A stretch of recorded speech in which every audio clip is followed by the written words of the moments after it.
Students, today I am going to teach you the story, A Bicycle in Good Repair, from your main textbook. It's a very funny, a very amusing story by the famous short story writer Jerome Jerome. Okay. So, open your book, page number 126, open your main textbook. Okay.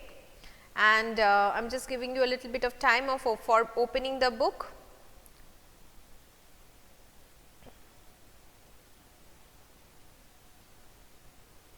Okay. So, this is a story by Jerome Jerome, who was, that is the whole name of Jerome Jerome is Jerome Jerome. Okay. He was an English writer and humorist. Humorist means he wrote humor, he wrote humorous writings. He is known for his comic writings and he is best known for the comic travelogue, that is Three Men in a Boat. Three Men in a Boat is a very funny novel. It was previously included in the CBSE syllabus in class 10, I think.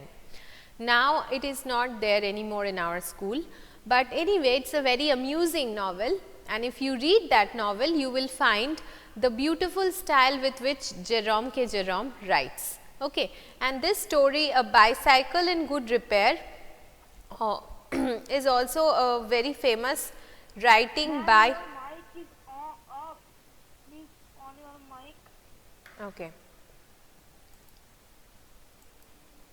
Hello, can you hear? Okay, students, so I am going to start from the beginning. Why didn't you have told me? I think we can't hear you, but I didn't see the chat box. Okay, good. Now you can hear me. Thank you whoever told me about it, because I was so much into the book that I forgot whether, no, that is nothing, that you have to change the view into grid view, okay, or speaker view. Together mode, change it, then it will be all right. Am I in a jungle, Tanisha? I don't wish to be in a jungle. I wish to be in the classroom. Maybe sometimes I want to be in a jungle, but not right now. Now we are going to start the story, A Bicycle in Good Repair. Thank you, Ayantik. Okay, Bicycle in Good Repair is a story by Jerome Jerome, who is an English humorist. He is very much well known, he is a very famous writer and he is best known from the travelogue, for the travelogue Three Men in a Boat. Okay. Three Men in a Boat is the travelogue about how three friends and their dog. Okay, the whole series name is Three Men in a Boat, not to mention anything about the dog or something like that. Okay. So, this short story is also a very funny and very humorous story about a bicycle which was perfect in the beginning, but somehow a guy convinces the narrator that there is something wrong with the bicycle. Yes, packing is actually a part of Three Men in a Boat. Okay, packing for the journey, or packing, sometimes it is given in your books. It is included in your class textbook, that short part, because it is a very humorous piece. Okay, that is actually part of that travelogue Three Men in a Boat, part of that novel. Okay. Now, let us begin the story, A Bicycle in Good Repair. We will find out about how a person who claims to be an expert in repairing bicycles actually proves something completely different than this. Okay, that is, he is not at all an expert, and we will find out how difficult a situation he creates for the narrator. Okay.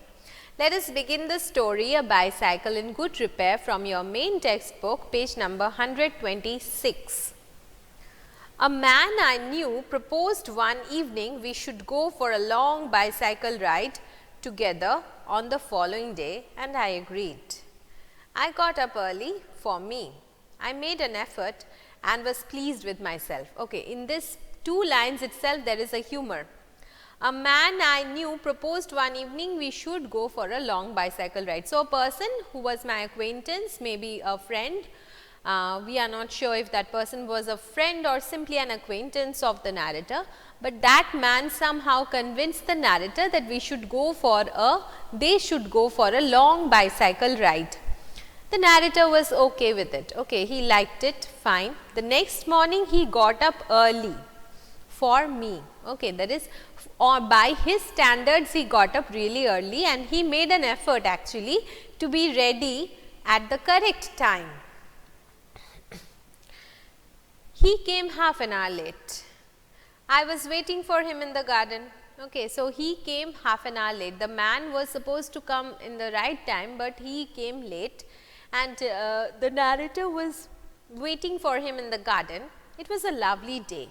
He said, "That's a good looking machine of yours. How does it run?" So he probably pointed at the bicycle of the narrator and said that that's a very good looking machine. That is, the bicycle looks quite good. How does it run? That is, how much efficient is it as a bicycle? Then I said, "Oh, like most of them. Easily enough in the morning, goes a little stiffly after lunch." So in the morning, the bicycle is quite all right. It goes very in a flexible and smooth manner. After lunch, that means in the afternoon time, even though lunch has got nothing to do with bicycles because they are inanimate object. So after lunch means after we have our lunch, during that time in the afternoon, it goes a little stiffly. It goes in a very stiff manner, rigid manner. It does not move as flexibly as before. Okay. Then the man, what did he do? He caught hold of it by the front wheel and the fork and shook it violently. He just caught hold of the bicycle in the front part of it, and then he started shaking it in a violent manner. I said, "Don't do that. You will hurt it.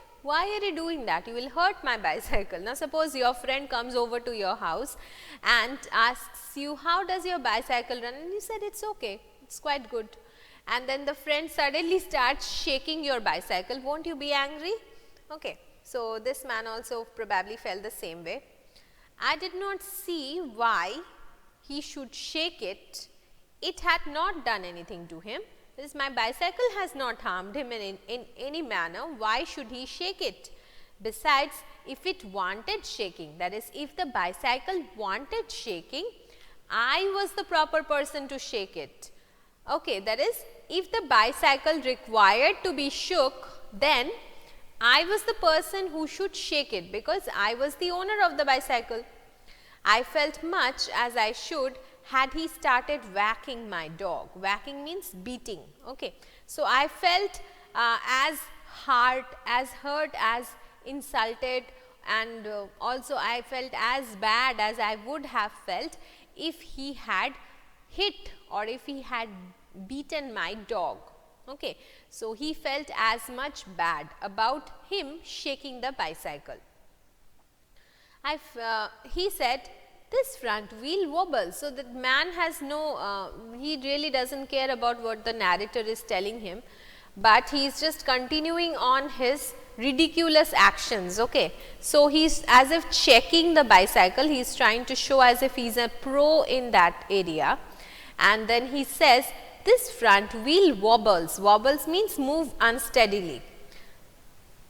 It didn't wobble, as a matter of fact, nothing worth called wobbling, a wobble. So the narrator is convinced, or he is trying to justify to us or giving us a kind of, telling us that it's not actually a wobble. The front wheel is all right. Maybe it is not perfect, but it is not completely wobbling. Not anybody will call that movement a wobble. So wobble is like an unsteady movement from side to side. When the hinges are not perfectly fixed in the cycle wheel, then it can wobble from this side. Those of you who ride a bicycle can easily associate with this story. He said, "This is dangerous." So he is going on finding faults with the bicycle when the narrator seems there is no fault at all, but the man is convinced that there is a big fault with it.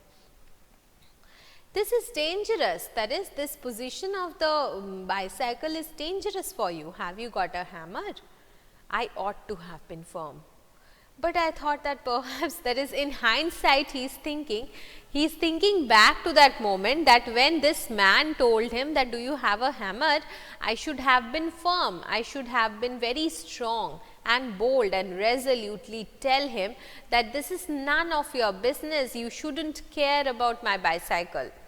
But I thought that perhaps he really did know something about the business. That is, he maybe probably knew a little bit about this cycle repairing thing. So I went to the tool shed to see what I could find. When I came back, he was sitting on the ground with the front wheel between his legs. He was playing with it, twiddling it round between his fingers. Okay, so the man didn't even wait for the narrator to come back. He had somehow managed to get the front wheel open, and now the bicycle was just there discarded, and he had kept the front wheel between his legs, and he was just moving the wheel like a kid does. Okay, twiddling means moving it in this manner, turning it in this manner, like playing with it as if. The remnant of the machine was lying on the gravel path beside him. On the gravel path which was just beside the man, the remnant or the remains of the machine can be seen. Without the wheel, the rest of the machine can be seen. He said, "It looks to me as if the bearings were all wrong." Okay, the bearings, the ball bearings which are there in your wheels, they are all wrong. I said, "Don't you trouble about it anymore. You will make yourself tired. Let us put it back and get off. So don't worry about my bicycle. Why are you working so hard on my bicycle? You will get tired by that extra work that you are doing.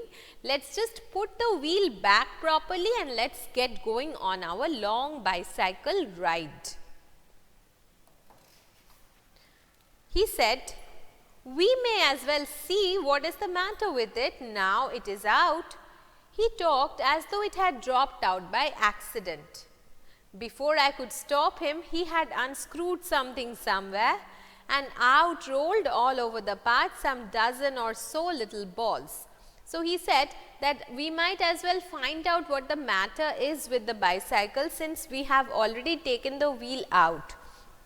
Okay, and he talked as though he had dropped it out by accident. Okay, that is, he was not really sure about it before, but he thought that let's find out what's the matter with it now as it is out. And now as the wheel is already out, let's find out what the matter is.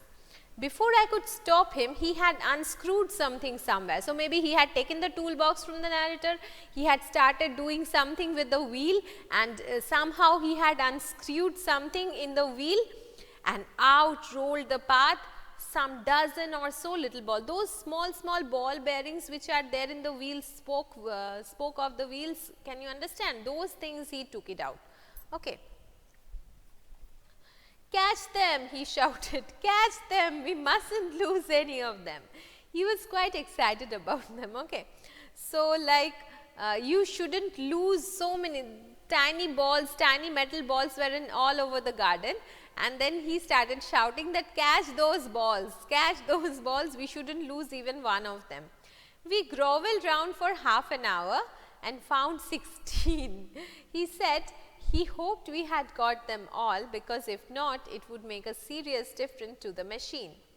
I put them in for safety in my hat. It was not a sensible thing to do, I admit. Okay. So the narrator collected all the things which that man had thrown, all the balls which were just lying around the garden, and he collected 16 of them and then he put it in his hat. And he admits that it was not a sensible thing for him to put it in his hat, right? He should have put it in a packet or something, some other place where it would be secured, but he put it in his hat. Okay. So we are going to stop here today. We are going to continue with the story on some other class. Today we are not doing anything extra. Okay. Thank you students for today's class, and do check the videos uploaded in YouTube. Bye students.